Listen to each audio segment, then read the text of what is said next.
牡丹亭里藏着显化学不敢告诉你的那一半真相。如果我跟你说，有个姑娘做了一场梦，梦里遇见一个男人，醒来之后，他对这场梦的执着，强到活活把自己熬死了。可故事还没完，他的意念直接穿透了生死，从坟墓里走了出来，真的找到了那个梦里的男人，发现他居然真的存在。最后两个人不仅结了婚，男方还考中了状元，妥妥的大团圆结局。听完这个故事，你第一反应是什么？那些信奉显化学的人估计要拍着桌子喊，看见没？这就是终极证明。只要你的意念足够强，整个宇宙都会来帮你。他用一条命证明了，相信就能得到。但如果你跟着咱们这个系列一路听过来，此刻你心里冒出来的绝对不是感动，而是一个更冷静的问题。一个人对一场虚无的梦，执着到能打穿生死的地步，这到底是世人歌颂的至情，还是佛学里说的遍计所值最极端的形态？400多年前，明代的汤显祖就把这个终极问题写进了一部戏里。他没直接告诉你答案是对是错，只是用一个姑娘的一生，把这份执念从生根发芽到吞噬生命，再到穿越生死的全过程完完整整演给你看。答案你自己品。这部戏就是《牡丹亭》。大家好，我是王立杰，这里是用佛学解构名著系列的第4期。前面3期我们分别拆了《镜花缘》里的种子与时令，《西游记》里的心源与我执，还有《红楼梦》里的遍计所值与梦醒。而今天这本《牡丹亭》是这个系列到现在最极端的一部，因为它把执着这件事推到了人类经验的极限。你执着的那个对象甚至都不存在于现实里，它只来自你的一场梦。先花2分钟给没听过的朋友把这个故事说透。牡丹亭是汤显祖在1598年写的，主角叫杜丽娘，是南安太守的独生女，16岁。从小被关在深闺大院里，每天读的是儒家经典，学的是3从4德，生活里连一点合情沾边的东西都没有。直到有一天，私塾先生给他讲《诗经》的开篇“关关雎鸠，在河之洲”，这是中国文学里最古老的一首情歌。就这一句，直接在杜丽娘封死的心里撬开了第一道缝。紧接着春天来了，丫鬟偷偷带她去了后花园。她这辈子第一次看见满园的春色，花开蝶舞，柳绿桃红，大自然的生命力就这么撞进她眼里。这是第2道缝。回房之后，她做了一场梦。梦里，她遇见了一个拿着柳枝的年轻书生，两个人在牡丹亭边私定终身，有了一段缠绵悱恻的情谊。可梦总会醒。醒来之后，杜丽娘的世界彻底塌了。她疯了一样找遍了整个花园，再也找不回梦里的那个人，再也做不回那场梦。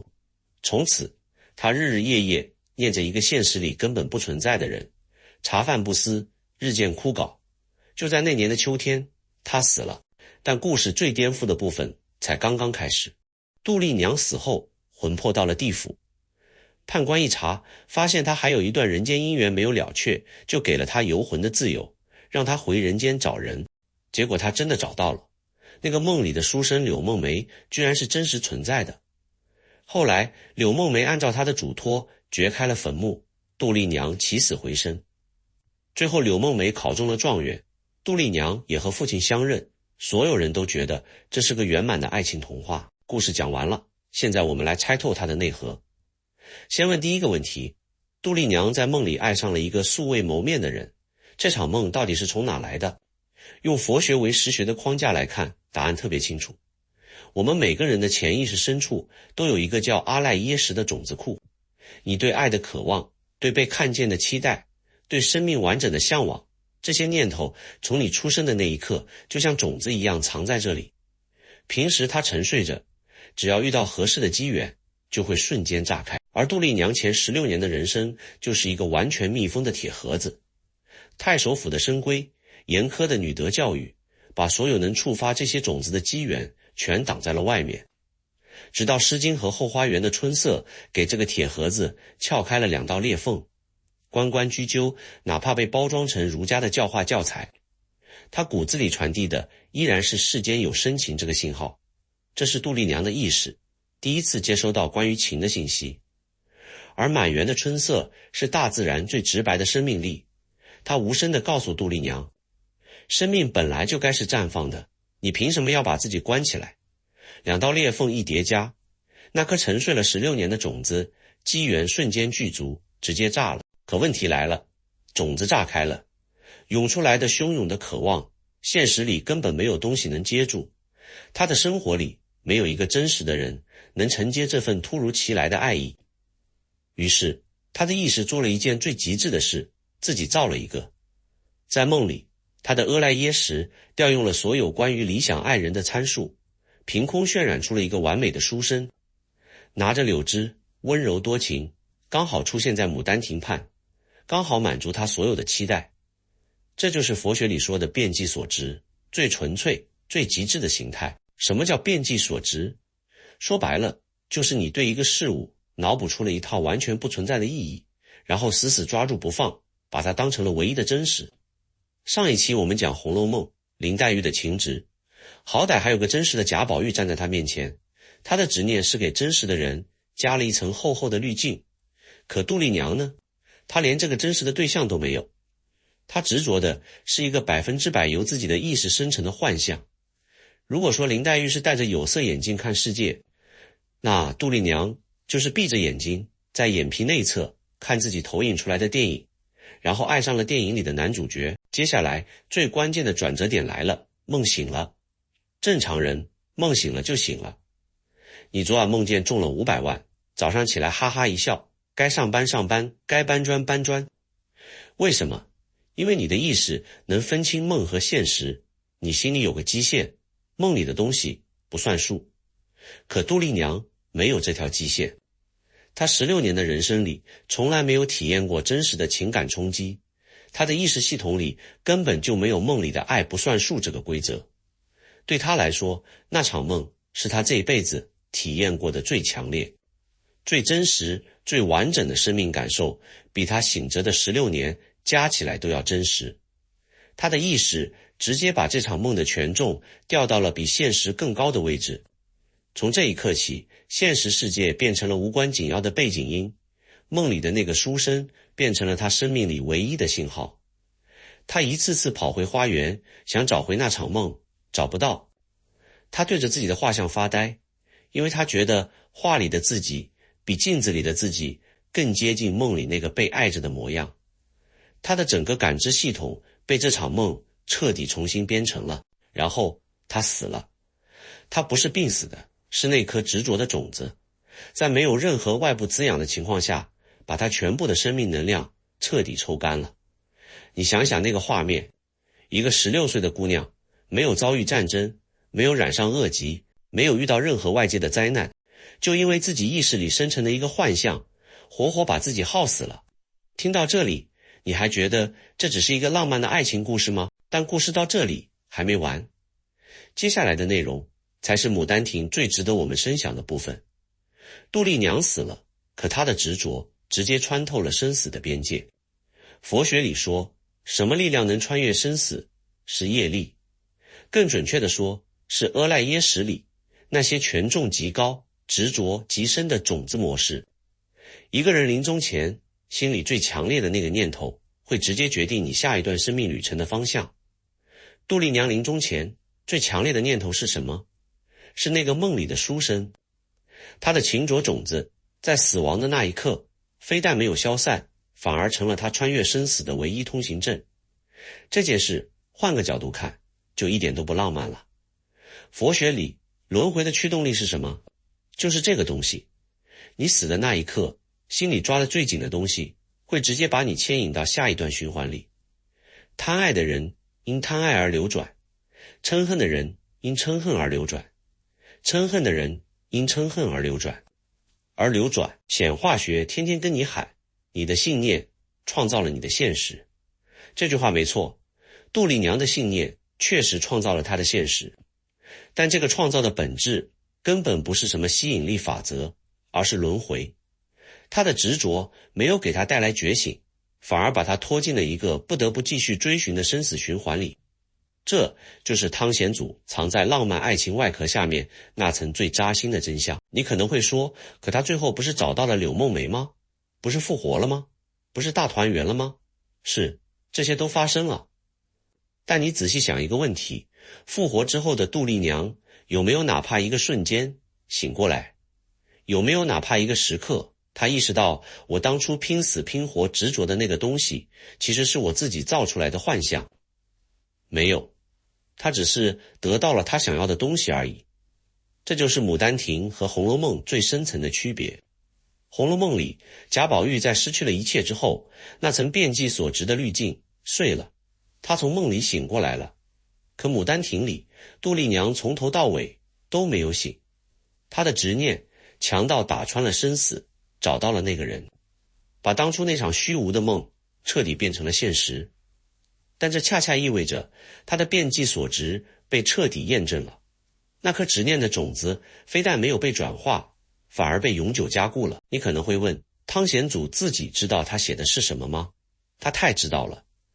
汤显祖和明末四大高僧之一的达观禅师，也就是紫柏真可是一辈子的至交好友。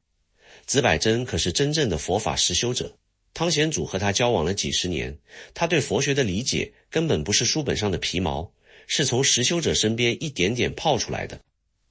他在《牡丹亭》的题词里写了一句流传千古的话：情不知所起，一往而深，生者可以死，死可以生。后世的人都把这句话当成了歌颂爱情的金句，印在书签上，写在情书里。可如果你知道了汤显祖的佛学底色，再回头读这18个字，味道就完全变了。情不知所起，那颗种子不知道什么时候就被种在了你的阿赖耶识里。一往而深，一旦机缘到了，种子发芽就会越陷越深，越来越强，根本拦不住。生者可以死，执念强到能直接耗尽你全部的生命能量；死可以生，执念强到能直接穿透生死的边界，牵引着你继续流转。你说这到底是歌颂还是诊断？我更倾向于这是一个深谙佛法的文人对人类最强烈的执念模式做的一次最精准的描述。他没有评判，没有说这是好是坏，只是如实告诉你，人的情就是有这么大的力量。这个力量可以让你生，也可以让你省，可以让你穿越一切障碍，但它永远不会让你醒来。能让你穿越生死的力量和能让你从梦里醒来的力量，从来都不是同一种力量。这就是显化写最不敢面对、最不敢告诉你的那一半真相。他只会跟你说，相信的力量能创造你的现实。这句话没错，它确实能，但它永远不会问你下一个问题，那个驱动你去相信的东西，它的本质到底是什么？是觉醒，还是更深的沉睡？杜丽娘用一生一死给了我们答案。你的意念确实可以创造现实，但如果那个意念本身就是一颗遍计所执的种子，那你创造出来的现实再美满、再圆满，也只是一个更精致、更逼真的梦而已。你没有醒来，你只是在梦里得到了你想要的东西。说到这里，我想提一个我们当下每个人都可能遇到的现象。今天有多少人在和初音未来这样的虚拟偶像或者人工智能聊天机器人谈恋爱，在虚拟世界里找到了现实中找不到的完美伴侣？你有没有发现，这件事和400年前杜丽娘在梦里爱上一个自己意识渲染出来的书生在本质上一模一样？都是我们的意识在内部生成了一个完美的对象，然后对它产生了真实的、强烈的，甚至能改变自己生理状态的执着。400年过去了，技术变了，载体变了，场景变了，但我们阿赖耶识里那些种子的运作方式从来都没有变过。那《牡丹亭》到底想告诉我们什么？他想告诉我们，人的情执是这个宇宙里最强大的力量之一。它可以让花在冬天开放，让死人从坟墓里走出来，让一场虚无的梦变成板上钉钉的现实。但它同时也是最危险的力量，因为它的强大恰恰让你永远都不需要醒来。你得到了你想要的一切，所以你永远不会停下来，问自己一句，我拼死拼活想要的这个东西，它到底是什么？金花园告诉我们，强行让花在错误的时令开放，一定会付出代价。西游记告诉我们，那只大闹天宫的猴子必须先被压住，才有可能走向觉悟。红楼梦告诉我们，当一切都破碎之后，你才有机会从梦里醒过来。而《牡丹亭》告诉了我们一个更让人不安的可能性：如果你的执念足够强，你永远都不需要醒来，你会得到你想要的一切，而那也许才是最深的沉睡。所以下次当你觉得自己正在显化某个想要的结果时，不妨先停下来1秒钟，问自己一句：我现在到底是醒着，还是在做一个更精致的梦？最后，我还是要提醒大家一句，《牡丹亭》是虚构的小说，现实中还没有让死人从坟墓里爬出来和恋人大圆满的案例。那个春梦终究是一场消耗了他宝贵生命的虚幻。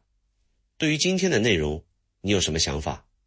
你觉得杜丽娘最后到底是真的得到了爱，还是被自己的执着完成了一个闭环？还有，这个系列的下一期你想听什么？是《聊斋志异》里那些鬼狐故事背后藏着的人间执着，还是我们跳到西方，看看2000年前的罗马皇帝和东方的佛陀在各自的沉思里撞见了同一个真相？评论区告诉我。我是王立杰，我们下期见。